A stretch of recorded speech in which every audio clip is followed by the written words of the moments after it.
Welcome back to Entertainment Banter. My name's Joel. And I'm Matt.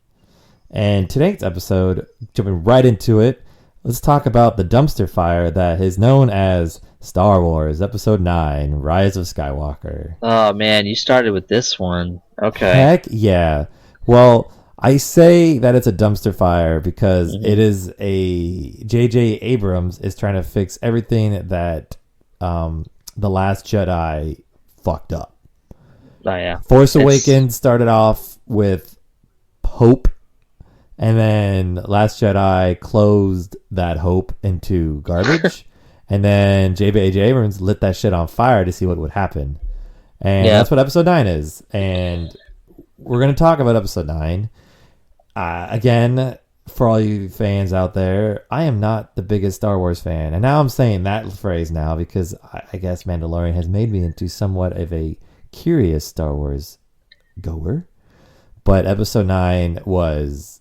I had so many questions, Matt. Matt, how long was that text message I sent you after the movie? It was long. You asked like 20 questions. No, more than that. There was so many fucked up shit in that movie. I wanted to ask so many things. Nothing made sense to me. Should I just ask him here? I feel like I should open that text up and ask away. I'll answer what I can answer. Oh my god. Okay, first off, what the fuck? Why is Palpatine back? Because Rian Johnson killed off all the major villains and they were shitting their pants and they needed to have a reason to bring the fan base back to the movie theaters. And supposedly we're supposed to believe that Palpatine got with a woman and had a kid, then had a kid? That or just use force sex, no pun intended, on the rape portion of it. But it doesn't make any sense because, okay, so he wants his granddaughter to take over the throne. But what happened to it? Was it a son or daughter? What the fuck did he have? Okay, so he had a son, according to their story. So it was the son. So it was Rey's father. Yeah. Okay. Well, and the thing is too, you mentioned in the past that I'm so bitter and cynical, but the reality is they purposely left all these loopholes. Like 10 minutes ago. Previous podcasts, if you're listening. But my point I'm making is, Disney is taking a page out of George Lucas's handbook, and so in the '90s, after Return of the Jedi ended, there was a lull in Star Wars stuff. So George Lucas came up with the idea of creating novels and comics and of course video games and stuff to keep it interesting and keep it going. And they wanted to keep that canon as well, but now it's not. Well, here's the thing. So he created about 20 years of this amazing stuff, and he was very strict about the storytelling. He said if someone wrote about something, you had to honor what that other author wrote.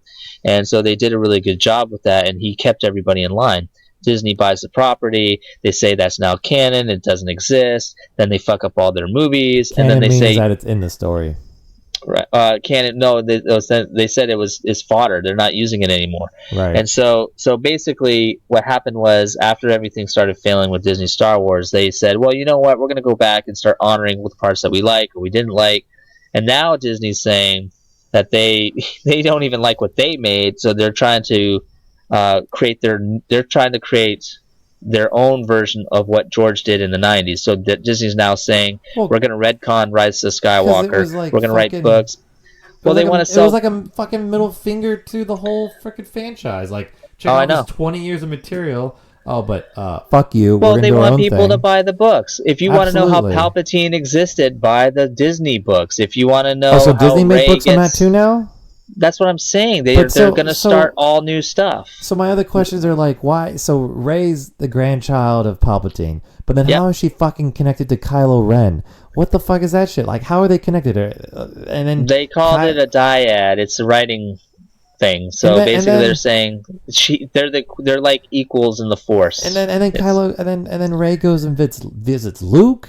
And we're like his island because she's training still, but then Luke's not there. He's dead because she went there to hide. She went there to hide. And that's a normal thing. That's a normal thing. Yoda went to go hide. Luke went to go hide. Every time a Jedi fucks up, they go hide. I get it. That's in their nature. I get it. That's the only consistent thing about it. That's the only consistent thing. So no one can complain that she went to go hide. But what I'm saying is, Luke appeared in his Force appearance as Force Ghost, right? Ooh. And then he raises his X-Wing out of the water with his Force. So why doesn't Luke just say all the other Jedis come back as Force Ghosts and, I don't know, fight? Well, because that's you're opening up a huge can of worms. So, Like, what first of all, the reason why this movie is a dumpster fire wasn't because of just the film itself. It was because of the process. The process was so fucking terrible that yeah. they didn't know what they were reshot doing until like up until the last 3 months. Yeah, they were working up until Thanksgiving, according to J.J. Abrams, which is insane. And I just wish that I was a fly on the wall. I want to know who really was the one fucking everything up, because I don't think it was JJ. Honestly, I think it was just Iger and Kathleen Kennedy, and it doesn't matter. The point is, because they did not have a plan. They didn't have they started this quote unquote. Disney didn't look at it as a trilogy. It's apparent now that they didn't want it to be a trilogy per se. They just wanted to have a Star Wars movie every year. That's their goal. Every year is a new Star Wars movie. But what happened was, because they didn't come up with a roadmap or a real game plan, they dug such a fucking hole they couldn't get out of it. I will say that I had to go see it. God help me. Oh, God help me. You saw it more than once, didn't you? I saw it 3 times because I went by myself with my wife to see it once because you just said I went by myself with my wife. That's with your wife. Because I have kids, fool. So yeah, but not by yourself. All right. Well, the wife and I went. Anyways, the wife and I went, and we watched it. And the reason why I did that was the first time I ever did it was because with all the chaos ensuing with this movie and all the different edits and all the different alternatives to how things could have happened and end, and people walking out when people are dying in the film and everything else. The trailers, they advertised that C-3PO was going to be mind wiped. Spoilers for everything. Mind wiped. There's rumors that Chewbacca died. There's rumors that the Falcon crashes and explodes or whatever. And all Chewbacca should have died, actually. That would have made the movie a little better. No, come on. First, are you kidding me? No, first of all, if you're... And have her do it. Why? No, my point is...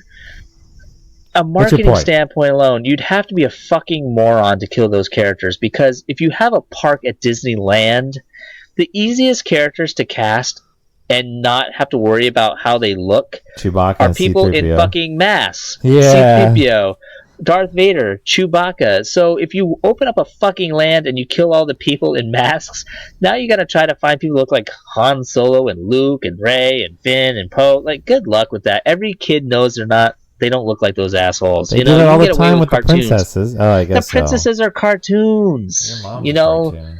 Yeah, exactly. The best cartoon in the world. So, anyways, you're so stupid. Anyways, it's one of those things where I had to go see it because I didn't want to take my son and watch Chewbacca get laser blasted in the face for the first time. So you had to make sure what it was. I had to make sure it was okay. Your child's 2. He's almost 3, but the kid is really in tune to movies. I'm just telling you right now, he's a smart kid. He is a smart kid. So I took him to see it, and he fell asleep through halfway the second one, and then I had to recently watch him again, so I was like, you know what, I'll just take him to see it one more time, because he liked the Dio character, the little robot, the new droid. Oh, yeah. And this time he actually watched it all the way through, and he was a champ, even with the Emperor's face. You saw it 3 times? Yeah, I saw it 3 times, but... I have to say this as a fan for the years. I am just so done with how I don't think the movies themselves. I can even point out really great parts of The Last Jedi. I know people will probably cringe when I say that, but cinematically speaking, the movies themselves, if you don't have any emotional attachment to this story, there's aspects to all movies I thought were really well done. If you have an attachment to the characters and the storytelling, they were just so inconsiderate and inconsistent with the story that I just got turned off by it.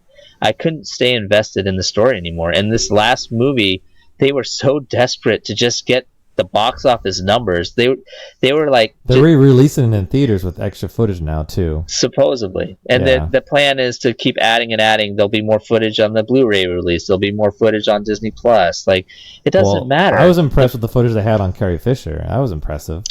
Well, that's... You say I'm always a cynic. Well, here you go. This is the one time I won't be a cynic. Because... you just get crushed watching a franchise you love being totally disrespected, and you can tell that the company only cared about making money, and so they forcibly, against their own values, gave the fans what they wanted. It's very frustrating to watch, knowing that that's what's really going on behind the scenes. So But having said that, if you're just an ignorant person going to see a film and you don't focus on that aspect, I do at least appreciate that they tried to put something out on that dumpster fire, because they did do some serious FUs to Rian Johnson's Last Jedi, with Luke saying this weapon is special, you shouldn't be throwing it away. They even mentioned the Holdo maneuver, which was absolutely ludicrous, where you kill yourself by jumping light speed and crashing into spaceships. You know, they call it the Holdo maneuver. Well, they made fun of that. Light speed? Yeah, because in The Last Jedi, the Admiral Holdo or whatever, she sacrifices herself by jumping to light speed and crashing into the Star Destroyers. So, like, they made fun of a lot of the stupid things that Rian Johnson did. So I appreciate that. But more importantly, as a father and someone who likes Star Wars and these characters, I appreciate the fact that even C-3PO's mind wipe didn't last long. Like, every horrific thing that you heard might happen didn't happen, and I think it was a really fucking smart choice, because if you killed off Chewbacca, if you killed off C-3PO, I mean, like, yeah, you've already killed off Luke, you've already killed off Han, Leia's already really physically dead. I mean, it's like, how many more fucking people do you need to kill before you feel like you've made a point or made something special? It was just so dumb. Like, if they killed Chewbacca, there's no fucking way I would have taken my son to see that film. There's just no way. You know what I mean? Like, there comes a point where, like, if it's made for kids, then make it for kids, because they seem to be trashing all the fans about, oh, they're grown old white men, and, you know, they don't like these films because they're sexist and misogynist and whatever, blah, blah, blah. But at misogynist. Yeah. You're so dumb. The point I'm making is, like, you know, I was not going to take my kid to see it if that happens. You know, Star Wars has always been a family-friendly thing, you know? All right. And so, all right. That's it. All right, Matt. Go. I have other questions. No, I want to hear your thoughts. I want to know more movie. questions. I want to know more. Okay, so... All right, I'll talk faster on these ones. I said my piece. So the Final Order, Palpatine was at this planet. Did they just make up that fucking planet out of nowhere? Like, all of a sudden he's in this planet, no one can find him? Yes, you know how it's a galaxy. Yeah, it's a galaxy. Like, long ago. Far away. This place was far away. You know, the movie's based on the past, right? This is the past, right? But you know what I'm saying? It's like it's outside the universe. But then, it's outside the normal Star Wars universe. The Sith have their own fucking language, and we're told to believe that they have that many people in that far world. So yeah, So you were talking about how come all the other ghosts didn't show up, the Jedi ghosts? Well, yeah, but I'm also asking, Palpatine can create this whole army without no one noticing? So, like, are you, and then they have their own language that the droids can't fucking talk? Even though it's, like, would help, like, I thought droids was to help us, so, like, now the droid can't tell us the information they need to help them? Again, it's all dramatic, random, shitty storytelling. I mean, first of all, you got they're digging themselves out of a hole, right? Because the fact that Palpatine's back, like I said, was a ploy just to get the old fat white guys to come see the movie. But the reality is that whole situation. Maybe in the 4-hour cut, there's more to it, but I was really disappointed with that fleet, because I thought that idea would be cool. Okay, so for years he's been massing and training this special elitist fleet. I mean, their stormtroopers are red, for crying out loud. Like, they're not even white anymore. Like, and they can't even jump into light speed without a network. Yeah, exactly. Are you kidding me? And only the flagship or the ground could have it? Are you fucking kidding me? I actually thought the trailers made it look like, I thought, oh my god, if Palpatine's back with his Sith army, like, it almost seemed like even the First Order would team up with the rebels to try to stop him. He's that bad. But I mean, then you watch their Sith soldiers and their starships, and they're no different than the other ones. So I'm like, there's nothing special about them at all. Planet destroyers on each one of them. Yeah, kidding me? I know that you can hit copy paste for Star Destroyers when you're working on a film, but holy shit! I mean, did they make enough? I mean, like, to me that was overkill. I was just like, if we're supposed to believe all the rebels destroyed them? I don't think so. Exactly. Are we supposed to believe? And then they all appeared like the freaking garbage people they are, like from like Marvel. It was oh god, and it was just so anticlimactic. It was so anticlimactic. It really was. You knew it was coming. Yeah, where it was successful, I thought, was them trying to. This is where I'll give whoever did it, I'm going to lean towards JJ. I could be wrong, but I'm going to give credit where credit's due, and I'm going to say that at least they tried to address the elephant in the room, that they were going to just try to get back to pleasing the fans and keeping people alive, and But then, I don't know, ending then, it sort of happily. It just whatever. What's the black stormtrooper's name? What's his name? The black stormtrooper. Phoenix. Finn.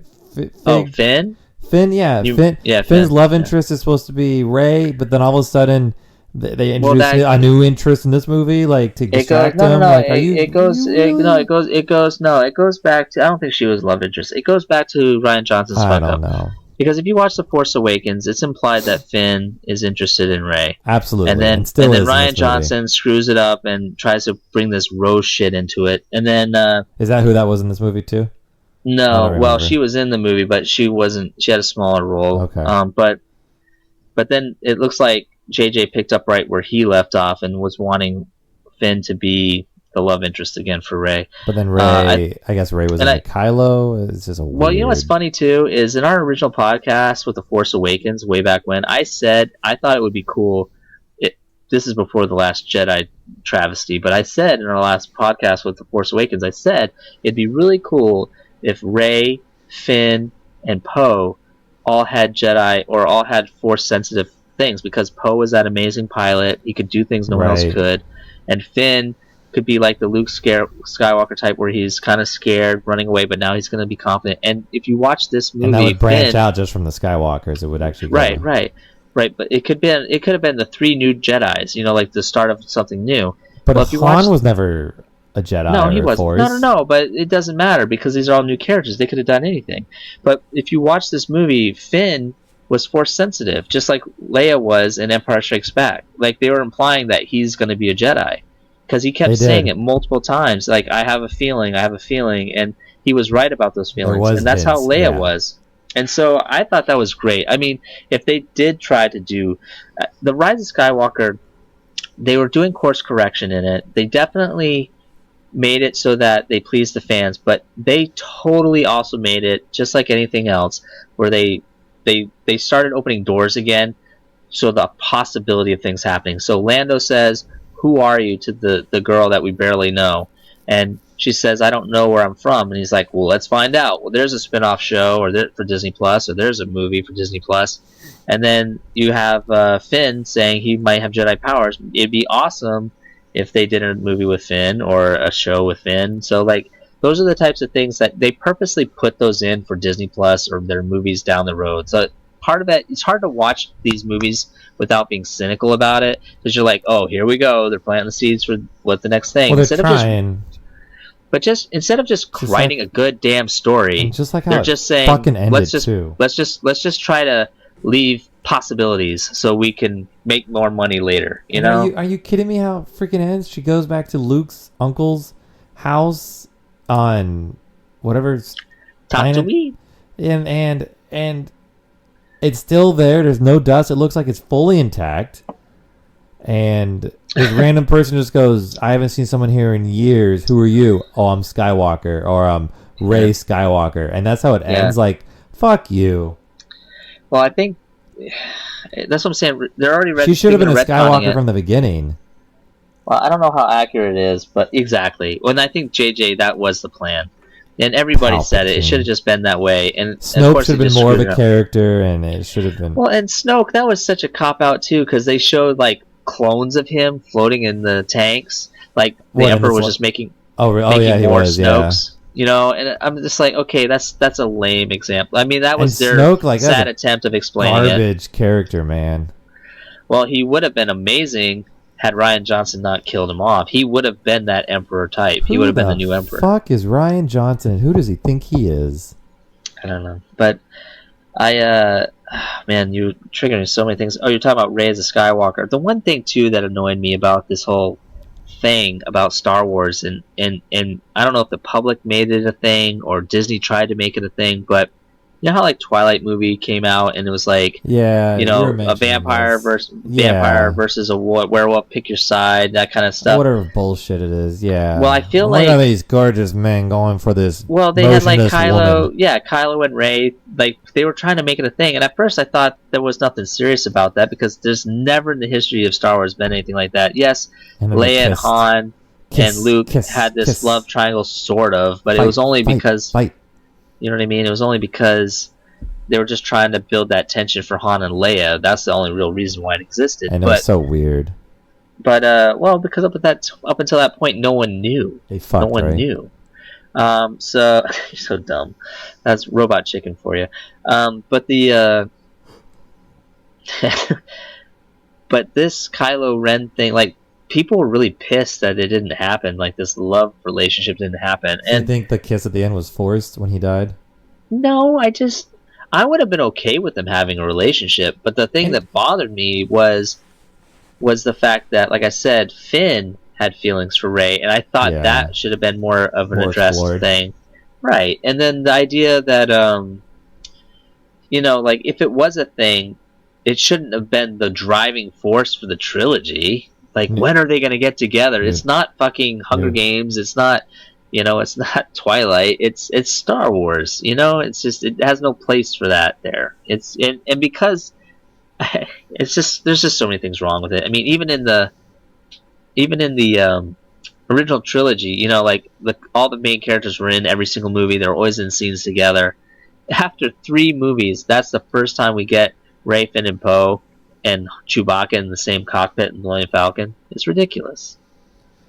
Ridiculous. You need to explain. Well, so Kylo at the end redeems himself, obviously, right? He decides to join the light side. Now he's a Jedi, he's Ben Solo. Not a Darth anymore. He's back Lord. To Ben Solo. Yeah, he's back to Ben Solo. He's Ben Solo. So he changed the name to Kylo Ren, right?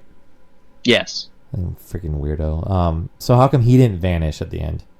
He did. Oh, he did. He did vanish. Yeah. He did vanish. Well, and there was a metaphor too because his mother was aiding him, so her body vanished the minute he vanished. So it was like it was her last. It was her last. Leia's last sacrifice to help save her son.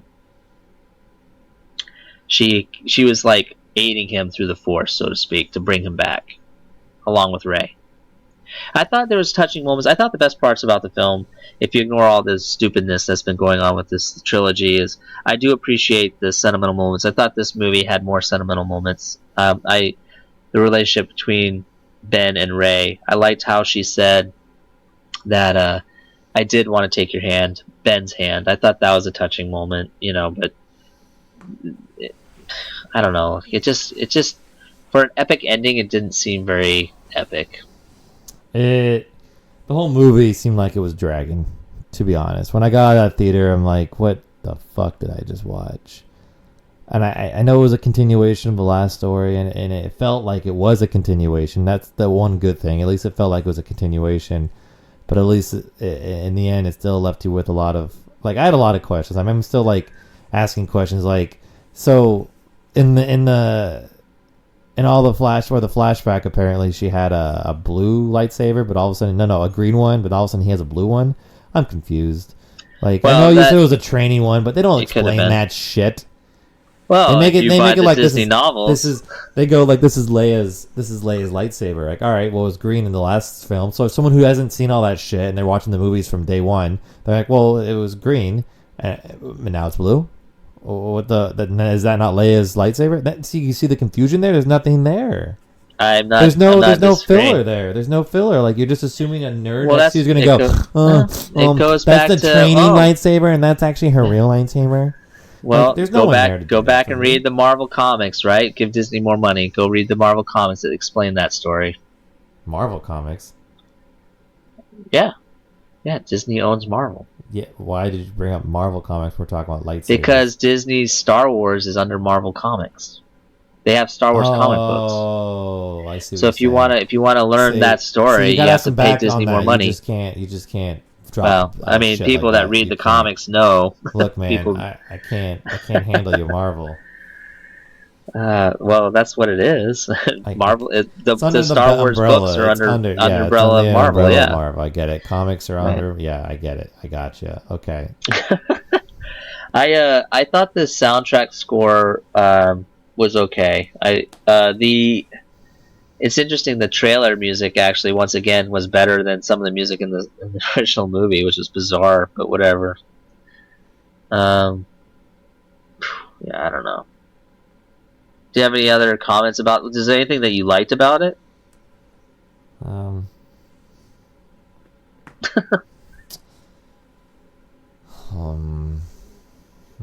I mean, there were some shock factors that were interesting with the whole Chewbacca almost dying, or the C-3PO losing his memory. And you're like, no, he's not. R2-D2 has his backup, and that's what's going to happen. He's going to have a little time lapse of memory, and that's exactly what the fuck happened. Well, well, it's interesting you say that. They had to go get linked up. They couldn't get wirelessly sent data to the R2. They had to go link up. Like, what the? Look at all the technology. You can light speed, go to planets. But no, we got to link up this giant USB port into... Hopefully it fits into our R2 unit, but it does. Apparently everything's universal. And it links up and they get the data after minutes. Where the fuck is Dropbox? You know they had that shit. There's no way that was a foresight like, we're going to do light speed travel, but we can't fucking drop data. Come on, man. That's funny. I mean, I would say another positive thing. I thought that they did a good job. I would say at least the first 40 minutes of the film was putting out the light. The Last Jedi screwed up stuff. They were just fixing it. They showed Rey training because a lot of fans hated the fact that she was. The fact that she didn't train. That she wasn't like she was just. They didn't like the fact that she was amazing with the Force without having any training, so they purposely showed her training. I liked that she was training, but you could physically tell them trying to fix what was done. You could 100%. You could tell it was happening. The one thing that they still didn't explain, which I don't really care as much, but I just thought it was ironic. It's like the one thing they couldn't fix from Rian Johnson's stupid shit was they tracked us through light speed. They never explained how they were getting tracked. And not only that, they showed it in this movie briefly because Poe was light speed skipping, and the TIE fighters kept up with them the whole time they were light speed skipping. Yeah, well, I feel like Rian Johnson freaking Jar Jar Binks that movie. Totally went George Lucas on it. Yeah, he screwed it. He definitely screwed up this. He really did. And I will say I was very impressed and grateful. I will say this as a positive to JJ and whoever else did it, but the scenes with Carrie Fisher. I mean, it's hard to watch them because you know exactly what scenes they were supposed to be for between the Force Awakens and Last Jedi. So, like, if you hear her talking, you're like, oh, that's a cut scene when she was talking to Han Solo, or that's a cut scene when she was talking to so-so. But if you try to block that out of your mind, they still did a very nice job. I wouldn't know. They did a very nice job piecing her in the story, and I mean, for what they had to work with, I'm very appreciative that they did that. And so in that, I will say thank you for those people that worked on that to make that happen, because it would not have been the same. And I got to be honest with you, even when Ford made his appearance, his cameo, like I didn't even give a shit about that. You know what I mean? Like because like I'm glad they did it. Too little, too late. And it was too little, too late. But at least again, it was a JJ. I liked the JJ isms. Like he started the Force Awakens with Kylo Ren and Han Solo at odds, and obviously Han's trying to save him, and Kylo kills him. And then at least it comes full circle. The father son are again, and even though it's like a vision, it's it's the father and son. It's almost identical, mirrored conversation, but this time the outcome's better. I thought that was cool. I enjoyed the little nod of Rey and Force Awakens sliding down the hill sand on a sled, and then when she goes to the Lars homestead, she's sliding down the hill. It brings us full circle. How we saw her at the beginning, how we saw her at the end. She's still the same little Rey sliding on sand. Like, so stupid things like that I appreciate. But because that's storytelling, that's character development, It's staying true to the characters, unlike what they did the whole rest of the fucking trilogy. But whatever. It is what it is. It's done. It's over with. At least they had the decency to let it die with some dignity. Instead of leaving the body all fucking in the street naked, they at least threw a fucking towel over it. You know what I mean? That trilogy's done, and so is this podcast. So thank you for listening. My name is Matt. That's a good way to end it. And my name is Joel. I'm done.